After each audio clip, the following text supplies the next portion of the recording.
রান্নাঘর থেকে এই তিনটি জিনিস এখনই বাইরে ফেলে দিন, না হলে আপনার পরিবারকে ধ্বংস হওয়ার থেকে কেউ রক্ষা করতে পারবে না। ঘরে ঝগড়া অশান্তি লাগার মূল কারণ সেই তিনটি জিনিসের নাম জানার আগে যারা মন থেকে বিশ্বাস করেন বিপদে পড়লে রক্ষা করবেন প্রভু শ্রীরাম, তারা লাইক করে কমেন্টে জয় শ্রীরাম লিখে দিন। নাম্বার 1, বাসনপত্র।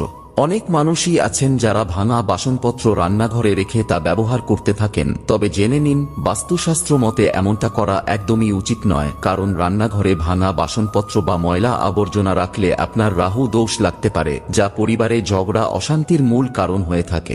নাম্বার 2, আয়না।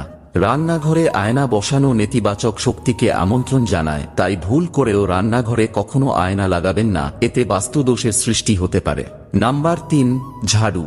ঝাড়ুকে দেবী লক্ষ্মীর প্রতীক হিসাবে বিবেচনা করা হয়, তাই ভুল করেও ঝাড়ু কখনো রান্নাঘরে রাখবেন না, এতে মা লক্ষ্মী খুবই ক্রুদ্ধ হন।